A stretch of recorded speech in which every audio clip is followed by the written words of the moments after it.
মার্কিন president Donald ট্রাম্পের যে শুল্ক আরোপ বাংলাদেশ সহ আরও অনেকগুলো দেশ, এরই মধ্যে 21টি দেশের ওপর আবার যে দ্বিতীয় দফার ঘোষণা, সেই ঘোষণাটি এসেছে।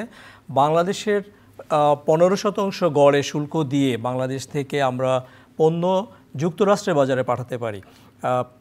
এই 15%-এর সঙ্গে যদি নতুন আরোপিত যে 35% শুল্ক দিতে হয়, তাহলে বাংলাদেশকে হয়তো 50% কিংবা এর কাছাকাছি শুল্ক দিয়ে যুক্তরাষ্ট্রের বাজারে রপ্তানি করতে হবে।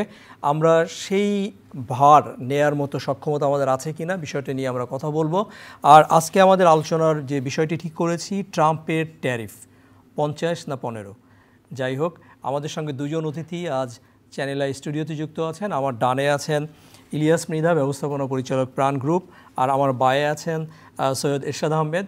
দর্শক, জনাব Ershad Ahmed American chamber of commerce in Bangladesh, আমরা সংক্ষেপে অ্যামচ্যাম বলে থাকি, অ্যামচ্যামের সভাপতি।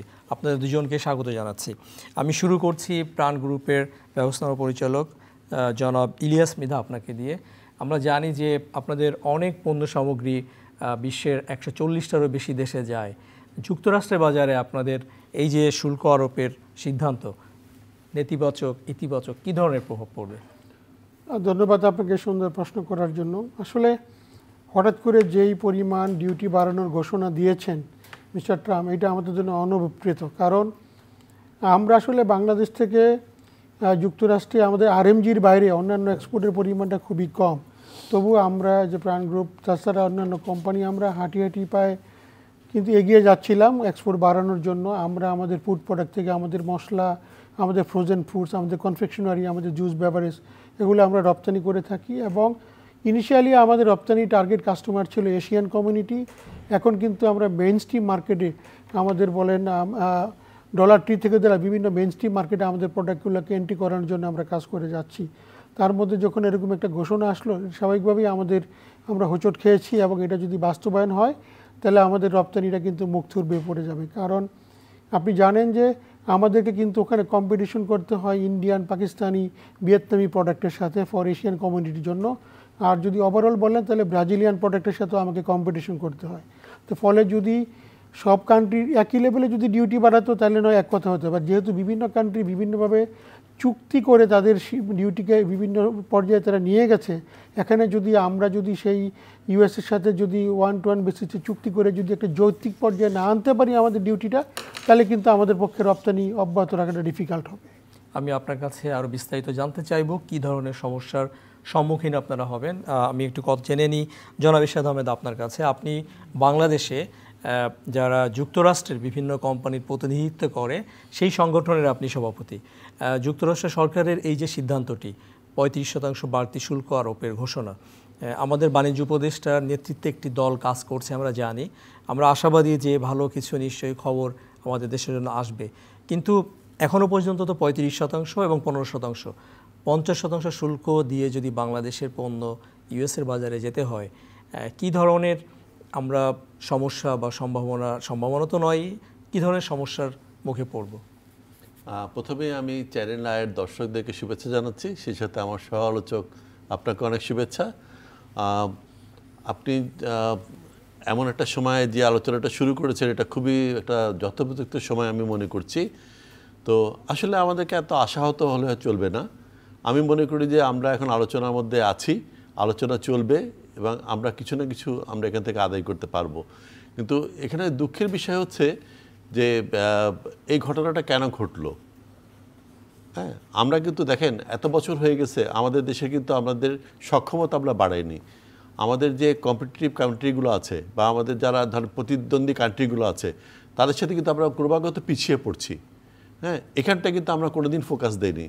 শুধু কি একটা শুল্ক দিয়ে কি আপনি কম্পিটিটিভস তৈরি করতে পারবেন? না, কোনোদিন পারবেন না।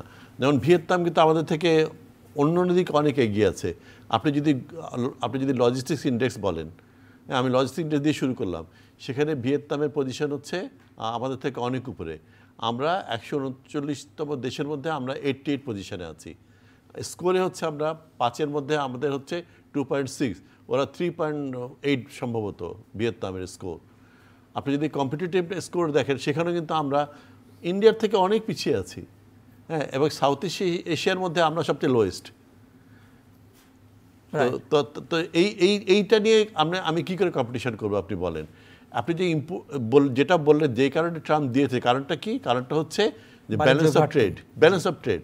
মানে আমেরিকা থেকে 2024-এ আমাদের ইম্পোর্ট এসছে 2.26 বিলিয়ন, আর আমাদের এক্সপোর্ট গেছে 8.36 বিলিয়ন। গ্যাপটা অনেক বড়, তাই না? এই গ্যাপটা আপনি কিভাবে ফিল আপ করবেন? এটা তো আমাদের একটা হোমওয়ার্ক করে কিছু নিয়ে আমাদের নেগোসিয়েশনে যেতে হবে। এখন আমরা কি নিয়ে গেছি? আমি যেটা মনে করি যে টেরিফের থেকে কিন্তু আমাদের নন টেরিফ ব্যারিয়ার কিন্তু প্রচুর আছে। যদি আমি সুযোগ পাই আমি একটা করে বলবো, কিন্তু আসলে শুধু যে টেরিফে আমি যদি জিরো টেরিফ করে দিই তাহলে কিন্তু এই ব্যালেন্সটাকে আমি গ্যাপটাকে পূরণ করতে পারবো না। হ্যাঁ, তো আমাকে এই গ্যাপটা পূরণ করার জন্য আমাকে অন্যদিকে ফোকাস দিতে হবে। কি দিকে ফোকাস দিতে হবে? এটা কিন্তু আমরা ব্যবসায়ীদেরকে নিয়ে বসেছিলাম, সেখানে আমরা সরকারি ওয়ার্কিং লেভেলের লোকজনকেও কিন্তু ডেকেছিলাম। সেখানে আপনার এনবিআর ছিল, সেখানে মিনিস্ট্রি অফ ইন্ডাস্ট্রি ছিল, সেখানে মিনিস্ট্রি অফ কমার্স ছিল, সেখানে আমরা গার্মেন্টসের যারা কর্ণধার তাদেরকে ডেকেছিলাম, সেখানে আমরা আমাদের যারা চামড়া নিয়ে কাজ করে আমাদের নাসিম মঞ্জুর সাহেব ছিলেন, হ্যাঁ, তারপরে আমাদের টেক্সটাইলে যারা কাজ করেন ফজলু ভাই সাহেব ছিলেন। তো সবাই মিলে কিন্তু আমরা একটা মোটামুটি রিকমেন্ডেশন তৈরি করেছিলাম। সেটা কিন্তু আমরা পাঠিয়েছি মিনিস্ট্রি অফ কমার্সে, সেটার কপি কিন্তু বিডাতে দিয়েছি, এনবিআরে দিয়েছি। হ্যাঁ, সেখানে কিন্তু অনেক বিষয় মিনিস্ট্রি অফ ইন্ডাস্ট্রিতে দিয়েছি, অনেক কিছু করণীয় ছিল। কিন্তু আমি জানি না ওইটার উপরে বেস করে কি ওনারা নেগোসিয়েশন করছেন কি না। এখন নেগোসিয়েশন যদি আমরা করতে পারি ডেফিনেটলি আমরা কিছু না কিছু বেনিফিট পাবো। এখন শুধু যদি আমি বলি যে আমাদেরকে এলসিটি সেজন্য আমাদেরকে কিছু বেনিফিট দাও, সেটা না বলে আমরা কি কি পদক্ষেপ নিতে যাচ্ছি, হ্যাঁ, সেগুলো যদি আমরা হাইলাইট করতে পারি, বা এই 3 মাসের জন্য আমাদের কি প্রস্তুতি ছিল, আমরা কতটুকু ইমপ্লিমেন্ট করেছি, আমার মনে হয় এটা যদি আমরা ঠিকভাবে যদি তুলে ধরতে পারি, আলোচনাটা যদি আমরা সফলভাবে করতে পারি, তাহলে কিছু না কিছু ফল আমরা পাবো, এবং কিছু ফল আমাদেরকে পেতে হবে। না পেলে কিন্তু আমার সমালোচক যেটা বললেন যে আসলে পরিস্থিতি খুবই খারাপের দিকে যাবে। কারণ কি, আপনি দেখেন আমরা কিন্তু আমাদের এক্সপোর্ট ডাইভার্সিফিকেশন করতে পারি নাই। আমরা এখন পর্যন্ত এই যে আমাদের যে মার্কিন যুক্তরাষ্ট্র আমাদের সবচেয়ে বড় আমাদের রপ্তানি গন্তব্য, এটা কয় বছর ধরে, যখন থেকে আমাদের তৈরি পোশাক যাচ্ছে, এত বছর আমরা কি করলাম? আমাদের প্রত্যেকটা দেশে কিন্তু আমাদের আপনার কমার্শিয়াল কাউন্সিলর থাকে, তারা কি করছেন এটা আমার প্রশ্ন। এটা কিন্তু আমি অনেক বছর ধরে বলছি। আমাদের ইপিবি কি করে? বছরে একটা মেলা করেন, তাই না? এই মেলা থেকে আমরা কী পাই? তা আমরা রিসার্চ করছি। আমাদের এগ্রো প্রজেক্টে তো আমি মনে করি প্রচুর সম্ভাবনা আছে। এগ্রোতে তো আমাদের লজিস্টিক্সের কারণে আমরা এগ্রোতে পিছিয়ে আছি। আজকে যদি আমাদের এয়ারপোর্টে যদি ঠিকভাবে কোল্ড চেন আমরা দিতে পারতাম, আমাদের এগ্রোতে যদি আমরা মার্কেট খুঁজতে পারতাম, আজকে এগ্রোতে বাংলাদেশ প্রচুর রপ্তানি করে প্রচুর টাকা আয় করতে পারতাম। আমরা প্রাণ গ্রুপের কর্মকর্তা আছেন, আমরা এগ্রো প্রসেসিং ইন্ডাস্ট্রি যারা পায়োনিয়ার, আপনাদের আসলে এই বাড়তি শুল্ক যদি দিতেই হয়, জনাব এরশাদ আহমেদ বলছিলেন যে আমাদের প্রতিযোগিতার সক্ষমতার আরও অনেকগুলো জায়গা আছে যেগুলোকে উনি ব্যাখ্যা করবেন, নন ট্যারিফ ব্যারিয়ার্সগুলো। মানে আপনার দিক থেকে কি মনে হয় যে আমরা এই আলটিমেটলি আমরা তো 15% আর রপ্তানি করতে পারবো না, ডেফিনেটলি আমাদের এর চেয়ে বেশি শুল্ক দিয়েই রপ্তানি করতে হবে, সেইখানে আসলে আমরা কোপ আপ করবো কীভাবে? না, এখানে দুটা জিনিস। একটা হচ্ছে যে যদি বাড়েও, আগে আমরা কি করতাম, আমরা ওই যে বললাম আগে এশিয়ার অন্যান্য কান্ট্রির সাথে আমি যে কম্পিটিশন করতাম, যদি আমার জন্য নেট আলোচনার পরিপ্রেক্ষিতে সর্বোপরি যদি আমার জন্য 10% বাড়ে, অন্য কান্ট্রিরও যদি 10% বাড়ে, তাহলে আমি তেমন কোনো এফেক্টেড হব না। জি, আমার যদি 10% বাড়ে আর অন্যদের যদি 5% বাড়ে, তাহলে আমার বায়ার কিন্তু ওইদিকে দাবিতে হবে। আমরা কিন্তু কম্পিটিশন ফেস করি। আর তখন যদি আমি কম্পিটিটিভ হতে চাই, তাহলে কিন্তু এরশাদ সাহেব যেটা বললেন যে আমাদের এখানে কিন্তু ক্ষমতা বাড়াতে হবে, সরকারকে কিন্তু তখন এগিয়ে আসতে হবে। সরকার যদি বিভিন্নভাবে, সেটা আমার ইলেকট্রিসিটি বলেন, ফ্রেড বলেন, অন্যান্য জায়গায় যদি সরকারি যদি ভর্তুকি অথবা সাবসিডি যদি না বাড়ায়, তাহলে আমি কম্পিটিটিভনেস থাকবে না আর আমি আগাতে পারবে না। আর ডাইভার্সিফিকেশন যদি বলি, এটা আমরা সবসময় বিভিন্ন ফোরামে বলে থাকি। আমাদের দেশের রপ্তানি ধরেন সিংহভাগে কিন্তু আরএমজি। কোনো জাতির জন্য বা কোনো দেশের জন্যই এটা কিন্তু আরএমজির আমরা আরও উন্নতি চাই। বাট যদি আপনি সিঙ্গেল কোনো ক্যাটাগরির উপর ডিপেন্ডেন্ট হয়ে পড়েন এবং যদি ওই ক্যাটাগরিতে কোনো দিন যদি জ্বর জাপটা হয়, তাহলে কিন্তু আপনি মুখ থুবড়ে পড়ে যাবেন। অতএব আমরা সবসময় মনে করি export diversification is a beauty, export diversification is a necessity. অতএব আপনি কান্ট্রির ভবিষ্যৎ নিরাপত্তার স্বার্থে বলেন, ভবিষ্যৎ প্রজন্মের স্বার্থে বলেন, এভরি সেক্টরকে প্যাট্রোনাইজ করতে হবে কিভাবে আমি আমার সক্ষমতা দেশীয় বাজারে বাড়াতে পারি, এতে করে ইম্পোর্ট রিপ্লেস করা যায়, আবার এক্সপোর্ট মার্কেটের জন্য নিজেকে কম্পিটিটিভ করে ফেলতে, তাহলে কিন্তু দুই দিক থেকেই আমি কিন্তু বেনিফিটেড হবো এবং আমার ইকোনমিটা স্ট্রং ভিত্তির উপর দাঁড়িয়ে থাকবে। তা আমি মনে করি আমাদের যে নেগোসিয়েশনটা চলছে আমরা অত্যন্ত আশাবাদী, আমরা আশা নিয়েই বসে আছি, আশা করি দু একদিনের মধ্যে একটা সুখবর পাবো। তারপরও আমাদেরকে মেন্টালি প্রিপেয়ার থাকতে হবে যে প্ল্যান বি, যদি আমরা প্রত্যাশিত লেভেলে সুখবর না পেই তাহলে এটাকে আমরা কিভাবে মোকাবেলা করব, কিভাবে এক্সপোর্টটা অব্যাহত রাখবো, এবং আমাকে এক্সপোর্টের জন্য তখন নতুন বাজার, নতুন পন্থা খুঁজে পেতে হবে, নতুন নতুন উদ্ভাবনী প্রোডাক্ট নিয়ে আমাদেরকে কিন্তু ইনোভেটিভ প্রোডাক্ট নিয়ে ওই বাজারে আবার ড্রাইভ করতে হবে, যেন আমি প্রতিযোগী অন্যান্য দেশ থেকে এগিয়ে থাকতে পারি। জি, যদি না পাই তাহলে জনাব এরশাদ আহমেদ, আপনি বলছিলেন নন ট্যারিফ ব্যারিয়ারের কথা, অর্থাৎ অশুল্ক বাধা। অশুল্ক বাধা কোন কোন জায়গায় কাজ করে? অশুল্ক বাধাটা মূলত কাজ করছে, ধরেন এখন যদি আমি যতটুকু জানি, আমরা আমেরিকা থেকে গম আনবো, আমরা তেল আনবো, এগুলো কিন্তু কমিটমেন্টটা হয়তো যেতে পারে যে শূন্য শুল্ক দিয়ে। জি, আমরা প্লেন কেনার কথাও বলেছি, প্লেন কেনার কথা, আরও অনেক কিছু কেনার কথা বলেছি, কিন্তু কথা হলো যে আমি যে কিনবো, শুধু কি ট্যারিফের কারণে আমার জিনিসের প্রোডাক্টের দাম বেড়ে যাচ্ছে তা কিন্তু না। আপনি দেখেন এখানে কিন্তু মার্কিন যুক্তরাষ্ট্রের যেসব পণ্যগুলো আসছে সেগুলো কিন্তু নন কম্পিটিটিভ হচ্ছে অনেকগুলো কারণে। একটা বড় কারণ হচ্ছে কিন্তু আইপিআর।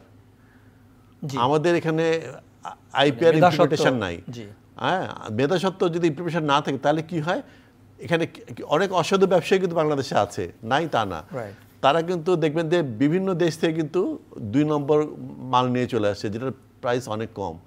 আপনি যদি সেই 1 নম্বর প্রাইস যদি আমেরিকা থেকে জিনিসটা নিয়ে আসেন, তার দাম অনেক বেশি পড়বে।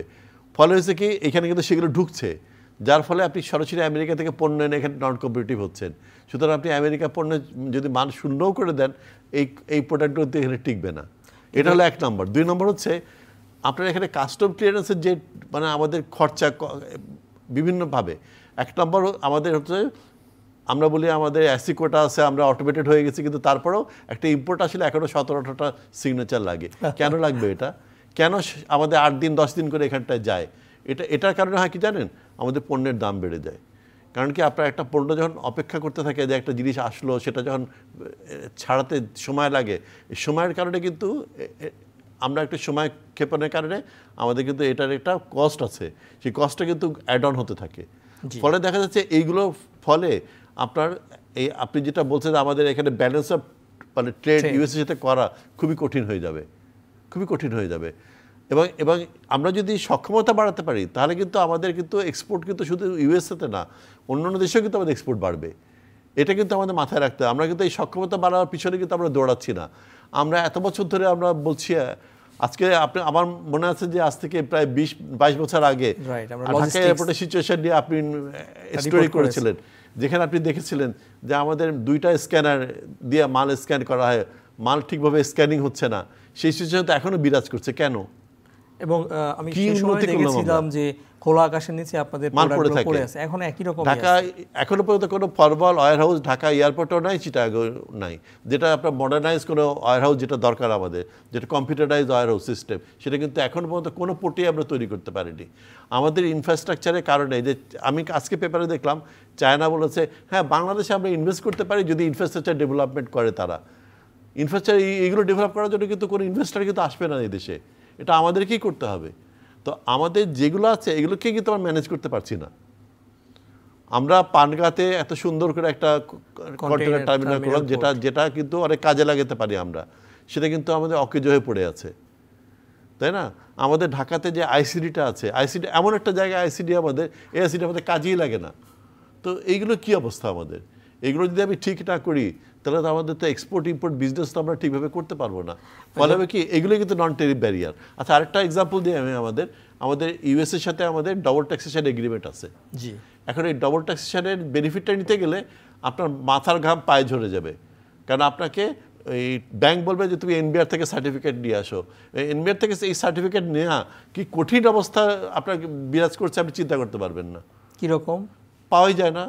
আপনাকে এই টেবিল থেকে ওই টেবিল, ওই টেবিল থেকে ওই টেবিল ঘুরতে একসময় আপনি তিক্ত হয়ে যাবেন।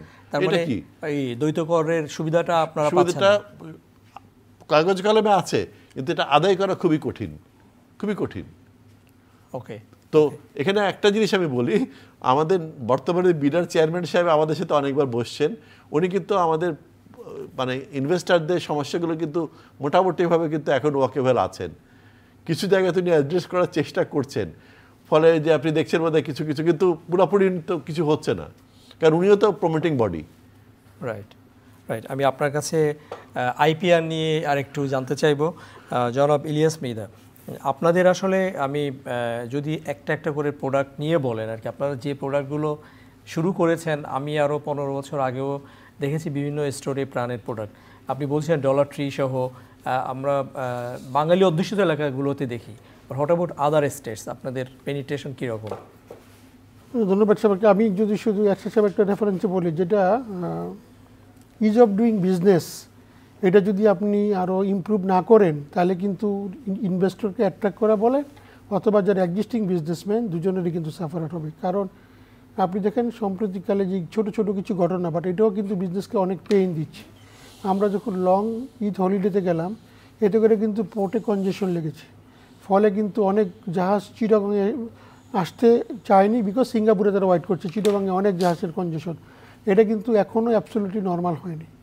তার মানে এই যে একটা 10 দিনের ধাক্কা, এটা ক্লিয়ার হতে কিন্তু আরও 1 মাস লেগে যাচ্ছে। এর ফলে কিন্তু অনেক ইম্পোর্ট ডিলে হচ্ছে, অনেক র মেটেরিয়াল শর্ট পড়ে যাচ্ছে, আবার অনেক র মেটেরিয়াল 2 কনসাইনমেন্ট একবার এসে ঢুকে পড়ছে, এতে করে কিন্তু বিজনেসে একটা ডিসরাপশন হয়। আবার ধরেন সম্প্রতিকালে ধরেন এনবিআরে যেটা আনরেস্ট ছিল, ফলে তাদের কলম বিরতি বলেন যেটাই বলেন, কাজকাম ঠিকমতো হয় নাই, ওখানেও কিন্তু এক্সপোর্টও সাফারার, ইম্পোর্টও কিন্তু সাফারার হয়েছে। এই জিনিসগুলো কিন্তু বিবেচনা নিয়ে এগুলোকেও অ্যাড্রেস করতে হবে। কোনো একটা বিজনেস যদি চলে, পোর্ট এটা এসেনশিয়াল জিনিস, এই জায়গা কিন্তু মানে আদার দেন একদম যুদ্ধ যদি না লেগে যায় সব কিছুকে নর্মাল রাখতে হবে, এবং এটাকে আপনাকে নর্মাল হলিডের বাইরে রেখে ওইভাবে সার্ভিসটা যদি দেন তাহলে কিন্তু বিজনেসগুলোকে স্মুথ চলবে। কারণ আমি হলিডে করছি, আমার কাউন্টার পার্টকে হলিডে করছি, আমি শিপমেন্ট দেইনি, বাট আমার কম্পিটিটর কি বসে আছে, সে তো শিপমেন্টের জন্য রেডি আছে, ফলে আমি তো তার থেকে পিছিয়ে পড়বো। এবার আপনি যে প্রোডাক্টের কথা বললেন, আমরা আসলে ইউএসের বাজারে প্রথম আমরা শুরু করেছিলাম পিকেল দিয়ে, তারপরে কিন্তু আমরা জুস, বেভারেজ, ম্যাঙ্গো বার, মুড়ি, চানাচুর, চিপস থেকে ধরে এখন অনেক প্রোডাক্ট রপ্তানি করছি। এর পাশাপাশি ধরেন আমরা আমাদের অনেক প্লাস্টিক গুডস আমরা ডলার ট্রিকে সাপ্লাই করছি, এবং ফ্রোজেন ফুডস আমরা কিন্তু বিভিন্ন জায়গায়, সে লবলস বলেন, ডলার ট্রি বলেন, এবং ইউএসের অনেক মার্কেটে আমরা হাইপার মার্কেট, সুপার মার্কেটও আমাদের প্রোডাক্টগুলো কিন্তু যাচ্ছে, যেখানে যেখানে এশিয়ান কমিউনিটি আছে, এবং বাংলাদেশি অধ্যুষিত এরিয়ার বাইরেও কিন্তু এই প্রোডাক্টটা যাচ্ছে অন্যান্য যারা কনজিউম করে থাকে। তো এই ক্ষেত্রে আমি যেটা বলবো যে রপ্তানি বাজার বাড়ানোর জন্য আমাদেরকে ইউএসএফডি থেকে লোক এসে কিন্তু আমাদের প্ল্যান্টগুলি ইন্সপেকশন করে, ওখানে রেজিস্ট্রেশন করতে হয়, ফলে আমাদের দেশে অ্যাক্রিডিটেড ল্যাবের যে ক্ষমতা, যেটা আমাদের দেশে ল্যাবরেটরি থাকা উচিত, যেটা ইউএসএফডি অ্যাপ্রুভড, তাহলে কিন্তু আমাদেরকে সবসময় ইউএসএফডি থেকে কনসালটেন্ট অথবা ইন্সপেক্টর আসা লাগবে না। আমাদের বিএসটিআই সার্টিফিকেশন কি ওরা বিএসটি ওরা এগ্রি করে না, ওদের ইউএসএফডি মানে অ্যাপ্রুভ করাই লাগে আর কি। কিভাবে আপনারা এই সনদটা কিভাবে না, আমরা ওখানে অ্যাপ্লাই করলে তখন ইউএসএফডি থেকে তাদের ইন্সপেক্টর তারা ডিসাইড করে, তারা বছরে একবার এসে পুরো প্ল্যান্টের প্রসেস তারা প্রথমে তারা পেপার রিভিউ করে, তারপরে ফিজিক্যালি এসে ইন্সপেকশন করার পরেই তারা অ্যালাউ করে। এবং আমরা যতগুলো ফুডের কনসাইনমেন্ট ইউএসএতে পাঠাই, প্রত্যেকটা কনসাইনমেন্ট তারা টেস্ট করে ল্যাবে ওকে হওয়ার পরে কিন্তু ওগুলোকে সেল পারমিশন দেওয়া হয়, আদারওয়াইজ ওটাকে অ্যালাউ করা হয় না। তো ওই তুলনায় যদি আমরা ওই লেভেলে ফ্যাক্টরিকে আপগ্রেড করি, তাহলে আমাদেরকে কিন্তু কোয়ালিটি বলেন, ফুড সেফটি বলেন, হেসাব বলেন, সবগুলো কমপ্লায়েন্ট হতে হয়। পাশাপাশি আপনি যদি মেইন স্ট্রিম মার্কেটে যেতে চান তাহলে আরও অনেকগুলো সার্টিফিকেশন লাগে, সে সিটি প্যাড থেকে দৈরা বলেন, বিএসসিআই থেকে বলেন, আপনাকে বিআরসি বলেন, হেসাব বলেন, সব হালাল বলেন, কোষার, যেহেতু ইউএসএ এক্সপোর্ট করে যদি আপনি জুইস কমিউনিটিকে টাচ করতে চান, কোষার সার্টিফিকেটও নিতে হয়। তো এই ধরনের সবগুলো সার্টিফিকেট দেওয়ার বডিও আমাদের কান্ট্রিতে নেই, ফলে অনেক কনসালটেন্ট ইন্ডিয়া থেকে আসে, অনেক কনসালটেন্ট ইউএস থেকে আসে, অনেক কনসালটেন্ট কিন্তু অন্যান্য দেশ থেকে আসে। এখন সম্প্রতি বিএসটি আমাদের হালাল সার্টিফিকেট দেয়।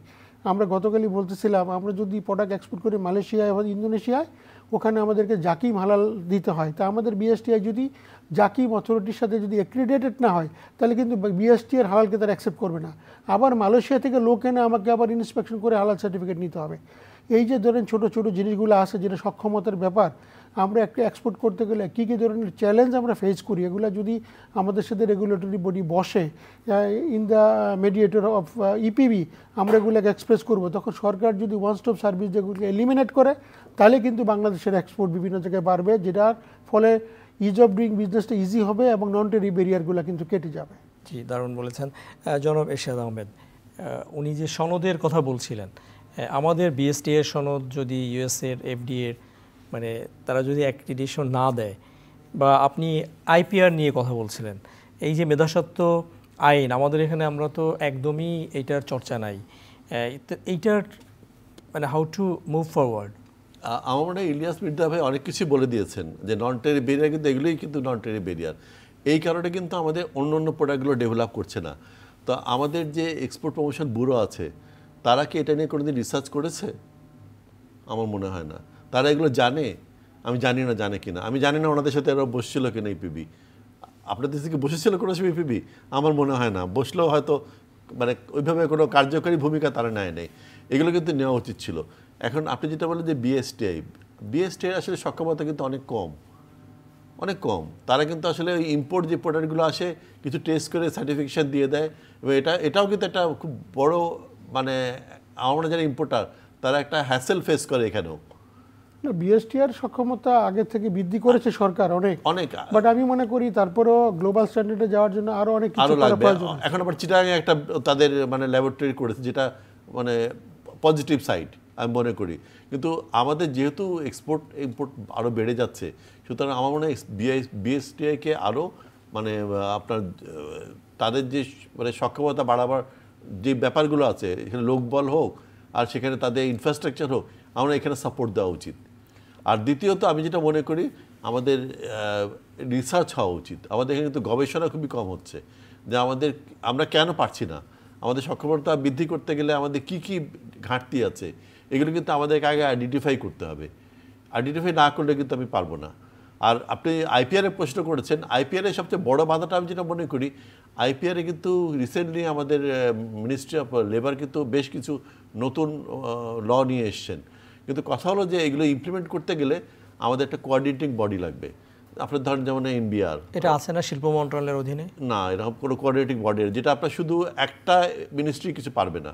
আমাদের এখানে এনবিআরকে লাগবে, আমাদের এখানে পুলিশ লাগবে, আমাদের এখানে হয়তো বিডিআরকে লাগতে পারে, যেহেতু তারা এখন বিজেপি, তারা লাগতে পারে যারা বর্ডারের কাজ করছে, এবং আমাদের প্রত্যেকটা পোর্টে যারা কাজ করে এদেরকে কিন্তু এই ব্যাপারে তাদেরকে অ্যালার্ট করতে হবে, তাদেরকে ট্রেনিং দিতে হবে। এই জিনিসগুলো কিন্তু অভাব রয়ে গেছে। আপনি যদি এইগুলো যদি না দূর করতে পারেন, প্লাস অ্যাওয়ারনেস, এটা না করতে পারলে আপনি আইপিএল ইমপ্লিমেন্টেশন করা কিন্তু এত সোজা না। সোজা, রাইট। জনাব এরশাদ আহমেদ, আপনি তো আমেরিকান চেম্বারের প্রেসিডেন্ট হিসেবে, যেহেতু প্রেসিডেন্ট ট্রাম্প বলেছেন আমাদের ডেফিসিটটা কমাতে হবে, বাণিজ্য ঘাটতি যেটা, আপনার তো একটা মানে বাংলাদেশের একজন মানুষ হিসেবে একটা বাড়তি দায়িত্ব বলে আমার কাছে মনে হয়। আরও বেশি মার্কিন বিনিয়োগ যদি এখানে হয়, তাও তো কিছু গ্যাপটা ন্যারো হয়। What about that? অবশ্যই অবশ্যই, সেটার জন্য আমরা চেষ্টা করছি। যেমন ধরেন বাংলাদেশে একটা নতুন, আমেরিকা কিন্তু শুধু যে টাকাতে এখানে ইনভেস্ট করছে তা না, আমেরিকা থেকে কিন্তু আমাদের এখানে কিন্তু সবচেয়ে বড় যে জিনিসটা এসছে আমি মনে করি সেটা হচ্ছে টেকনোলজি ট্রান্সফার হয়েছে এবং নলেজ ট্রান্সফার হয়েছে। বাংলাদেশে প্রথম আপনার আমাদের রিসাইক্লিং কটন কিন্তু বাংলাদেশে আমেরিকান ফ্যাক্টরি কিন্তু তৈরি করছে, এবং এটা প্রথম। এটার উপরে আপনি জানেন গভর্নমেন্ট ভ্যাট বসিয়ে দিয়েছিল। তো এটা রিসেন্টলি এই বাজেটে এটা ওঠানো হয়েছে, অনেক অনেক বুঝিয়ে তাদেরকে, এনবিআরকে বুঝিয়ে। আমি এনবিআর চেয়ারম্যানকে ধন্যবাদ দিই, তিনি ফাইনালি বুঝতে পেরেছেন, তিনি এটা উইথড্র করেছেন, নাহলে এটাও নন কম্পিটিটিভ হয়ে গেছিলো। এখন 2030 সালের পরে যদি আমাদের কোনো যেটাকে বলে আমাদের নিট আইটেম এক্সপোর্ট করতে হয়, সেখানে আমাদের রিসাইক্লিং কটন ইউজ করতে হবে 30%-এ। তো আমার যদি এই ফ্যাক্টরিটা ডেভেলপ না করে বাংলাদেশে, তাহলে আমরা কি করে করব? জি, তাই না? তো এই টেকনোলজি দিয়ে কিন্তু বাংলাদেশে আমেরিকা থেকে তো অনেক কিছুই এসছে, যেটা প্রথম। তো সেদিক থেকে কিন্তু আমরা চেষ্টা করছি যে আরও নতুন নতুন টেকনোলজিগুলোকে নিয়ে আসতে। তারপরে ধরেন এখানে ওয়াটার পিউরিফায়ার অনেক কম পয়সাতে যেটা দিচ্ছে আমাদের আপনার ওটার নাম হচ্ছে কোম্পানিটা ইউনিলিভার, নট ইউনিলিভার, এটা হচ্ছে আমেরিকার একটা কোম্পানি, ফোলিও ওয়াটার। ওকে, হ্যাঁ, তো ধরেন এটা একটা নতুন টেকনোলজি। তো এই টেকনোলজি ট্রান্সফার কিন্তু প্রচুর হচ্ছে, এবং অন্য অন্য ইন্ডাস্ট্রি তো আপনি লজিস্টিক্স যদি বলেন, লজিস্টিক্সের পুরো টেকনোলজিটা কিন্তু এসছে আমেরিকা থেকে। আমেরিকান কোম্পানিগুলো বাংলাদেশে লজিস্টিক্স টেকনোলজি নিয়ে এসছে। লজিস্টিক্সে কিন্তু বাংলাদেশ পিছিয়ে আছে শুধু ইনফ্রাস্ট্রাকচারে না, এটা কিন্তু একটু হাইটেক বিজনেস। কিন্তু এখানে কিন্তু প্রচুর ইনভেস্টমেন্ট লাগে আপনার আমাদের আইটি ইনফ্রাস্ট্রাকচারের জন্য।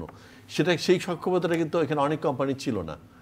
আমি বিদেশি বিনিয়োগ নিয়ে আপনার কাছে আরেকটা প্রশ্ন করব, তার আগে আমি জনাব ইলিয়াস মৃধা আপনার কাছে শেষ প্রশ্নটি করছি।